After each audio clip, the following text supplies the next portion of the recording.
8 ಜನರ ಪೊಲೀಸ್ ರಕ್ಷಣೆಯಲ್ಲಿ Karthik. ಮಲೇಷ್ಯಾದಲ್ಲಿಲ್ಲ, ಭಾರತದಲ್ಲಿದ್ದಾನೆ Karthik.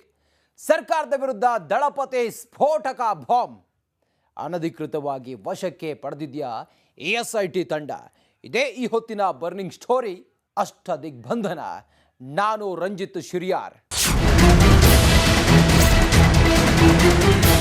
Prajwal pen drive ಕೇಸ್ನಲ್ಲಿ ದಿನಕ್ಕೊಂದು ರೋಚಕ ಟ್ವಿಸ್ಟ್ ಸಿಗ್ತಾ ಇದೆ. ಪೆನ್ ಡ್ರೈವ್ ಹಂಚಿಕೆ ಮಾಡಿದ್ದಾನೆ ಎನ್ನಲಾಗಿರೋ ಕಾರ್ತಿಕ್ ಗೌಡ ಸದ್ಯಕ್ಕೆ ತಲೆಮರೆಸಿಕೊಂಡಿದ್ದಾನೆ. ಈತ ಎಲ್ಲಿದ್ದಾನೆ, ಯಾರ ರಕ್ಷಣೆಯಲ್ಲಿದ್ದಾನೆ ಅನ್ನೋದರ ಬಗ್ಗೆ ಪಕ್ಕಾ ಅಧಿಕೃತ ಮಾಹಿತಿ ಇಲ್ಲ. ಆದರೆ ಮಾಜಿ ಸಿಎಂ ಕುಮಾರಸ್ವಾಮಿ ಸರ್ಕಾರದ ವಿರುದ್ಧವೇ ಬಾಂಬ್ ಸಿಡಿಸಿದ್ದಾರೆ. ಕಾರ್ತಿಕ್ ಗೌಡ ಎಸ್ಐಟಿಯ ರಕ್ಷಣೆಯಲ್ಲಿ ಇದ್ದಾರೆ ಅಂತ ಹೇಳಿದ್ದಾರೆ. ಹಾಗಿದ್ರೆ ಕಾರ್ತಿಕ್ನನ್ನ ರಕ್ಷಣೆ ಮಾಡ್ತಿರೋದು ಯಾರು? ಪ್ರಮುಖ ಆರೋಪಿ ಕಾರ್ತಿಕ್ ವಿದೇಶಕ್ಕೆ ಹೋಗಿಲ್ವಾ? ತೋರಿಸ್ತೀವಿ ನೋಡಿ. ದಿನ ಬೆಳಗಾದ್ರೆ ಒಂದು ತಿರುವು, ಕ್ಷಣ ಕ್ಷಣಕ್ಕೂ ಒಂದು ಟ್ವಿಸ್ಟ್, ಬಗೆದಷ್ಟು ಹೊಸ ಹೊಸ ಸತ್ಯಗಳು. ಇದು ಹಾಸನದ ಪೆನ್ ಡ್ರೈವ್ ಕೇಸ್ನಲ್ಲಿ ಆಗ್ತಾ ಇರೋ ಬೆಳವಣಿಗೆ. ಹಾಸನ ಸಂಸದ ಪ್ರಜ್ವಲ್ ರೇವಣ್ಣರದ್ದು ಎನ್ನಲಾದ ಪೆನ್ ಡ್ರೈವ್ ವೈರಲ್ ಆಗಿ ಹೆಚ್ಚು ಕಡಿಮೆ 1 ತಿಂಗಳು ಕಳೀತಾ ಬಂದಿದೆ. ಈ ಕೇಸ್ನಲ್ಲಿ ತಪ್ಪಿತಸ್ಥರು ಯಾರು, ನಿಜವಾದ ಅಪರಾಧಿಗಳು ಯಾರು ಅನ್ನೋದು ಇನ್ನೂ ಫೈನಲ್ ಆಗಿಲ್ಲ. ಅದಕ್ಕೆ ಕಾರಣವೇ ಈ ಕೇಸ್ನಲ್ಲೇ ಲೀಡ್ ರೋಲ್ ಅಲ್ಲಿರೋ ಪ್ರಜ್ವಲ್ ರೇವಣ್ಣ ಫಾರಿನ್ನಲ್ಲಿ ಸೆಟ್ಲ್ ಆಗಿದ್ದಾರೆ.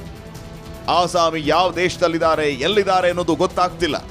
ಇದೇ ಕೇಸ್ನಲ್ಲಿ ಮತ್ತೊಂದು ಲೀಡ್ ರೋಲ್ ಅಲ್ಲಿರೋ ಕಾರ್ತಿಕ್ ಕೂಡ ಎಲ್ಲಿದ್ದಾನೆ ಅನ್ನೋದು ಗೊತ್ತಾಗಿಲ್ಲ.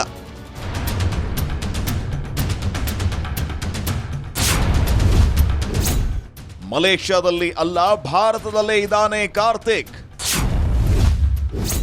ಸರ್ಕಾರದ ವಿರುದ್ಧವೇ ಬಾಂಬ್ ಸಿಡಿಸಿದ ದಳಪತಿ.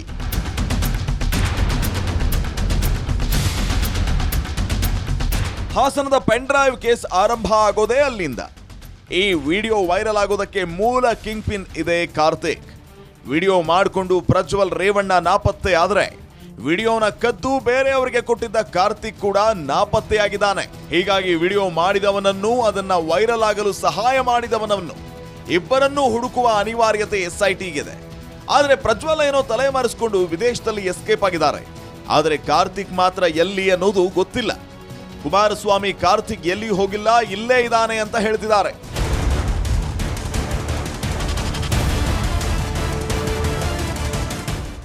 ಅಂದ್ಹಾಗೆ ಈ ಕಾರ್ತಿಕ್ ಹೆಸರು ಪೆನ್ ಡ್ರೈವ್ ಪ್ರಕರಣದಲ್ಲಿ ಕೇಳಿ ಬಂದಿತ್ತು. ಆಗ ಈ ಆಸಾಮಿಗೆ ನೋಟಿಸ್ ಕೂಡ ಕೊಡಲಾಗಿತ್ತು. ಯಾವಾಗ ನೋಟಿಸ್ ಕೊಟ್ಟರೋ ಪ್ರಕರಣ ಸ್ಟ್ರಾಂಗ್ ಆಗ್ತಾ ಹೋಯ್ತೋ ಕಾರ್ತಿಕ್ ನಾಪತ್ತೆ ಆಗ್ಬಿಟ್ಟಿದ್ದ. ವಿಡಿಯೋ ಮಾಡೋದು ಅಷ್ಟೇ ಅಪರಾಧ ಅಲ್ಲ, ಅದನ್ನ ಹಂಚೋದು ಕೂಡ ಅಪರಾಧ ಅನ್ನೋ ಸತ್ಯ ಕಾರ್ತಿಕ್ಗೆ ಗೊತ್ತಾಗ್ಬಿಟ್ಟಿತ್ತು. ಅದಕ್ಕಾಗಿ ನಾಪತ್ತೆ ಆಗಿದ್ದ. ಅದು ಅಲ್ಲದೆ ಅಜ್ಞಾತ ಸ್ಥಳದಿಂದ ಬಂದು ವಿಡಿಯೋ ಮಾಡಿ ಹರಿಬಿಟ್ಟಿದ್ದ. ಆಗ ಕುಮಾರಸ್ವಾಮಿ ಕಾರ್ತಿಕ್ನನ್ನ ಮಲೇಷ್ಯಾಗೆ ಕಳುಹಿಸಲಾಗಿದೆ, ಇದರ ಹಿಂದೆ ಡಿಕೆ ಶಿವಕುಮಾರ್ ಇದ್ದಾರೆ ಅಂತ ಹೇಳಿಬಿಟ್ಟಿದ್ರು. ಅಜ್ಞಾತ ಸ್ಥಳದಿಂದ ವಿಡಿಯೋ ಮಾಡಿದ್ದ ಕಾರ್ತಿಕ್, ಪೆನ್ ಡ್ರೈವ್ ನಾನೇ ಕೊಟ್ಟಿದ್ದು ಎಂದಿದ್ದ ಡ್ರೈವರ್. ಈ ಕಾರ್ತಿಕ್ ಅಜ್ಞಾತ ಸ್ಥಳದಿಂದ ವಿಡಿಯೋ ಮಾಡಿದ್ದ. ಈ ವಿಡಿಯೋದಲ್ಲಿ ಏನೆಲ್ಲ ಆಯ್ತು ಅನ್ನೋ ಕಥೆಯನ್ನ ಹೇಳಿದ್ದ. ಕಾರ್ತಿಕ್ ಹೇಳಿದ ಪ್ರಕಾರ ಈತ 15 ವರ್ಷದಿಂದ ಪ್ರಜ್ವಲ್ಗೆ ಕಾರು ಚಾಲಕನಾಗಿ ಕೆಲಸ ಮಾಡ್ತಾ ಇದ್ದ. ಆದ್ರೆ 1 ವರ್ಷದ ಹಿಂದೆ ಕೆಲಸವನ್ನ ಬಿಟ್ಟಿದ್ದ. ಅದು ಅಲ್ಲದೆ ರೇವಣ್ಣ ಕುಟುಂಬದ ಮೇಲೆ ಗುರುತರ ಆರೋಪವನ್ನ ಮಾಡಿದ್ದ. ಈತನ ಹೆಸರಲ್ಲಿದ್ದ ಜಮೀನನ್ನ ಬಲವಂತವಾಗಿ ಬರೆಸ್ಕೊಂಡಿದ್ರಂತೆ, ಅಲ್ಲದೆ ಹೆಂಡತಿಗೆ ಥಳಿಸಿದ್ರಂತೆ. ಅದಕ್ಕಾಗಿ ಕೆಲಸದಿಂದ ಹೊರಬಂದೆ ಅಂತ ಹೇಳಿದ್ದ.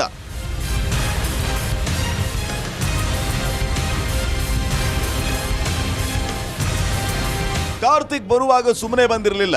ಪ್ರಜ್ವಲ್ ಮೊಬೈಲಲ್ಲಿದ್ದ ಕೆಲವು ಅಶ್ಲೀಲ ವಿಡಿಯೋಗಳನ್ನ ಪೆನ್ ಡ್ರೈವ್ ನಲ್ಲಿ ಕಾಪಿ ಮಾಡ್ಕೊಂಡು ಬಂದಿದ್ದ.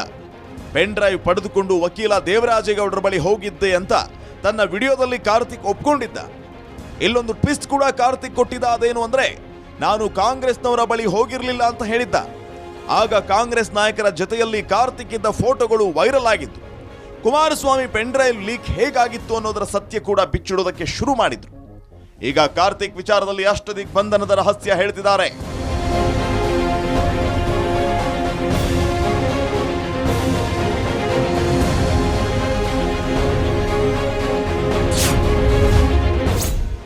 ಎಂಟು ಮಂದಿ ಪೊಲೀಸರ ರಕ್ಷಣೆಯಲ್ಲಿ ಕಾರ್ತಿಕ್ ಗೌಡ. ರಾಜ್ಯ ಸರ್ಕಾರವೇ ಕಾರ್ತಿಕ್ನ ರಕ್ಷಣೆ ಮಾಡ್ತಿದೆಯಾ?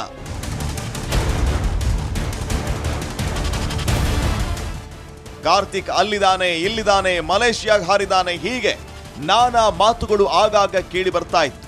ಆದ್ರೆ ಈಗ ಕುಮಾರಸ್ವಾಮಿ ಈ ಕಾರ್ತಿಕ್ ಗೌಡ ಎಲ್ಲಿಯೂ ಹೋಗಿಲ್ಲ, ಭಾರತದಲ್ಲಿಯೇ ಇದ್ದಾನೆ, ಅದರಲ್ಲೂ ಪೊಲೀಸರ ವಶದಲ್ಲಿಯೇ ಇದ್ದಾನೆ ಅಂತ ಬಾಂಬ್ ಸಿಡಿಸಿದ್ದಾರೆ. ಕಾರ್ತಿಕ್ ಗೌಡ್ನನ್ನ 8 ಮಂದಿ ಪೊಲೀಸರು ರಕ್ಷಣೆ ಮಾಡ್ತಾ ಇದ್ದಾರೆ. ಪೊಲೀಸ್ ರಕ್ಷಣೆಯಲ್ಲಿ ಕಾರ್ತಿಕ್ ಇದ್ದಾನೆ, ಅವನನ್ನ ಅನಧಿಕೃತವಾಗಿ ವಶಕ್ಕೆ ತೆಗೆದುಕೊಳ್ಳಲಾಗಿದೆ ಅಂತ ಹೇಳ್ತಿದ್ದಾರೆ.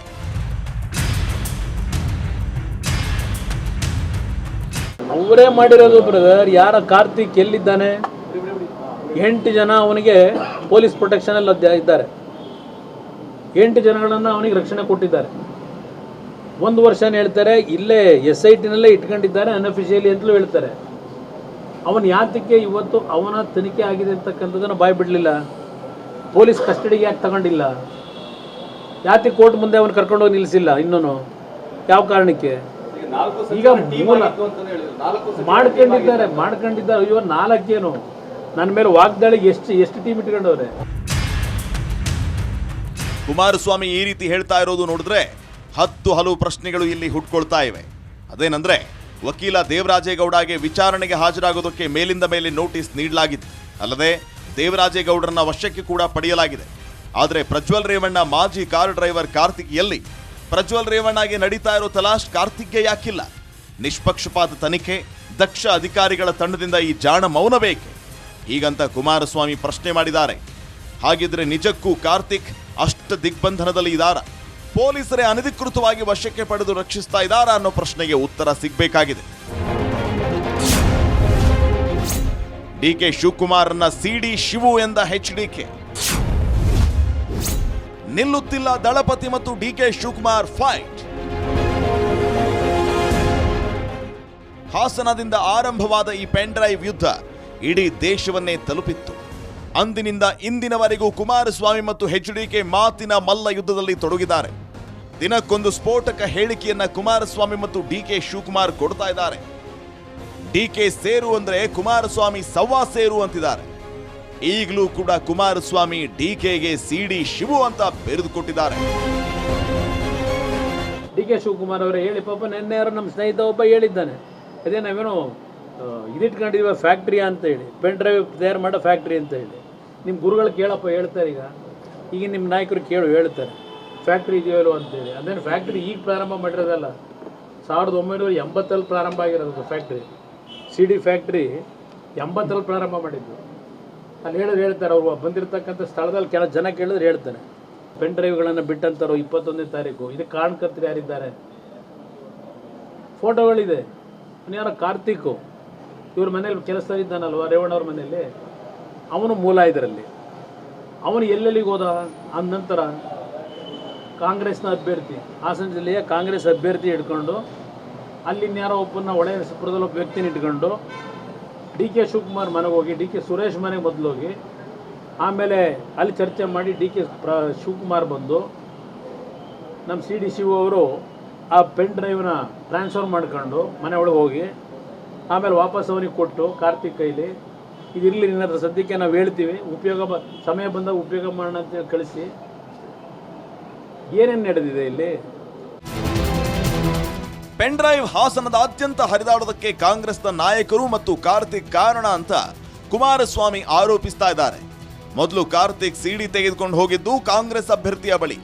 ಆ ಬಳಿಕ DK ಸುರೇಶ್ ಮನೆಗೆ ಹೋಗಿದ್ರು.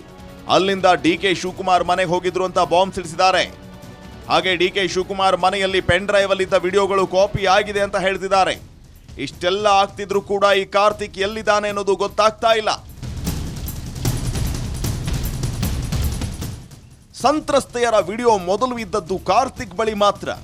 ಅದು ವೈರಲ್ ಆಗೋದಕ್ಕೆ ಕಾರಣ ಏನು ಅನ್ನೋದನ್ನ ಪತ್ತೆ ಹಚ್ಚೋದು ಯಾವಾಗ? ವಿಡಿಯೋ ವೈರಲ್ ವಿಚಾರವಾಗಿ ನವೀನ್ ಮೇಲೆ ದಾಖಲಾಗಿದ್ದ ಪ್ರಕರಣದ ತನಿಖೆ ಎಲ್ಲಿಗೆ ಬಂತು? ಮೊದಲು ಸಂತ್ರಸ್ತೆಯರ ಮುಖ ಕೂಡ ಬ್ಲರ್ ಮಾಡದೆ ವಿಡಿಯೋ ವೈರಲ್ ಮಾಡಿದವರ ಕಡೆ ಯಾಕೆ ಗಮನ ನೀಡಿಲ್ಲ? ತಂಪಾಡಿಗೆ ತಾವು ಇರುವ ಸಂತ್ರಸ್ತೆಯರನ್ನು ಪೀಡಿಸಿ ತನಿಖೆಗೆ ಕರೆಸಿಕೊಳ್ಳೋದಕ್ಕೆ ಮುಂದಾಗಿರುವಂತಹ SIT ಕಾರ್ತಿಕ್ ಹಾಗೂ ನವೀನ್ ವಿಚಾರದಲ್ಲಿ ಯಾವುದೇ ಹೆಜ್ಜೆ ಇಟ್ಟಿಲ್ಲ ಯಾಕೆ? ಇತ್ಯಾದಿ ಪ್ರಶ್ನೆಗಳು ಮೂಡಿದೆ. ಈ ಪ್ರಶ್ನೆಗಳಿಗೆ ಉತ್ತರ ಸಿಗಬೇಕು ಅಂದ್ರೆ ಮೊದಲು ಪ್ರಜ್ವಲ್ SIT ಮುಂದೆ ಹಾಜರಾಗಬೇಕು. ಹಾಗೆ ಕಾರ್ತಿಕ್ ಕೂಡ ಬರಬೇಕು. ಪಾರದರ್ಶಕ ತನಿಖೆ ಆಗಬೇಕು. ಆಗ ಮಾತ್ರವೇ ಅಸಲಿಯತ್ತು ಏನು ಅನ್ನೋದು ಹೊರಬೀಳುತ್ತೆ.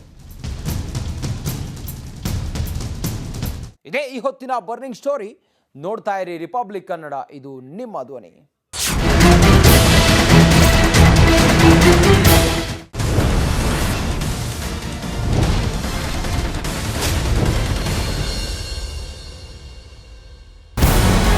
ನಮಸ್ಕಾರ, ಕರ್ನಾಟಕ ಪ್ರೈಮ್ ಟೈಮ್ಗೆ ಸ್ವಾಗತ. ನಾನು ಜಯಪ್ರಕಾಶ್ ಶೆಟ್ಟಿ. ಇಡೀ ಕರ್ನಾಡು ಇವತ್ತು ರೆಬೆಲ್ ಆಗಿ ನಿಂತಿದೆ. ಈ ಹಗರಣಗಳನ್ನು ಸದನದಲ್ಲಿ ಪ್ರಸ್ತಾಪ ಮಾಡಲು ಕೂಡ ಕಾಂಗ್ರೆಸ್ ಹಿಂದೇಟು ಹಾಕಿದ್ದೇಕೆ? ನಿಮ್ಗೆ ಸಂಬಳ ಅದಕ್ಕೆ, ನಿಮಗೆ ವಾಹನ ಅದಕ್ಕೆ, ನಿಮಗೆ ವೆಪನ್ ಅದಕ್ಕೆ, ನೀವು ಅದನ್ನು ಸೆರೆ ಹಿಡಿಬೇಕಾಗಿತ್ತು. ನೀವು ವಿದ್ಯುತ್ ಬರ ಇದೆ ಅಂತ ಹೇಳ್ತಾ ಇದ್ದೀರಿ, ಎಲ್ಲಿ ಬರ ಇದೆ ನೀವು ಹೇಳಬೇಕು. ಪಾಕಿಸ್ತಾನ್ ಆಕ್ಯುಪೈಡ್ ಕಾಶ್ಮೀರ್ ಅದು ಎಂದೆಂದಿಗೂ ನಮ್ಮದು. 40 ಮೆಷಿನ್ಗಳು ತಂದಿತ್ತು ನೋಟ್ ಎಣಿಸುವುದಕ್ಕೆ, ಅದೇ ಹಾಳಾಯಿತು. ಮಥುರಾದ ಗಲಾಟೆ ಇದೆಯಲ್ಲ, ಅದು ಸ್ಥಳೀಯವಾಗಿ ಕೂತು ಪರಿಹರಿಸಬಹುದಾದಂಥ ಕಾನೂನಿದೆ. ಗ್ಯಾರಂಟಿ ಯೋಜನೆಯಿಂದ ನಷ್ಟ ಆಗಿದೆ, ಲಾಭ ಆಗಿದೆ, ದಯವಿಟ್ಟು ಹೇಳಿ. Dawood Ibrahim most wanted criminal ಯಾವಾಗಾದ ಅಂದರೆ ಇಲ್ಲಿ ತನಕ ಭಾರತ ದೇಶದಲ್ಲಿ ಓರ್ವ ದಲಿತ ಪ್ರಧಾನಿಯಾದಂಥ ಇತಿಹಾಸವೇ ಇಲ್ಲ. ರಿಪಬ್ಲಿಕ್ ವರ್ಲ್ಡ್ ಆಪ್ ಇದು ಕೇವಲ ಅಪ್ಲಿಕೇಶನ್ ಅಲ್ಲ, ಸಮಗ್ರ ಸುದ್ದಿಗಳ ಸಂಪರ್ಕ ಮಾರ್ಗಕ್ಕೆ ಕ್ರಾಂತಿಕಾರಿ ಬದಲಾವಣೆ. ರಿಪಬ್ಲಿಕ್ ವರ್ಲ್ಡ್ ಆಪ್ ಕೇವಲ ಸುದ್ದಿ ಅಪ್ಲಿಕೇಶನ್ ಅನ್ನ ಪರಿಚಯ ಮಾಡ್ತಾ ಇಲ್ಲ, ಬದಲಾಗಿ ಡಿಜಿಟಲ್ ಸುದ್ದಿ ಬಳಕೆಯ ಹೊಸ ಯುಗಕ್ಕೆ ನಾಂದಿ ಹಾಡ್ತಾ ಇದೆ. ಇದೊಂದು ಬ್ರೇಕಿಂಗ್ ನ್ಯೂಸ್, ಪ್ರಭಾವಶಾಲಿ ಕಾರ್ಯಕ್ರಮಗಳಿಗೆ ಗಟ್ಟಿಯಾದ ವೇದಿಕೆ. ರಿಪಬ್ಲಿಕ್ ವರ್ಲ್ಡ್ ಅಪ್ಲಿಕೇಶನ್ ಈಗ ಲೈವ್ ಆಗಿದೆ. ಗೂಗಲ್ ಪ್ಲೇ ಸ್ಟೋರ್ ಮತ್ತು ಆಪಲ್ ಆಪ್ ಸ್ಟೋರ್ ಎರಡರಲ್ಲೂ ಲಭ್ಯವಿದೆ. ಈಗಲೇ ಡೌನ್ಲೋಡ್ ಮಾಡಿ.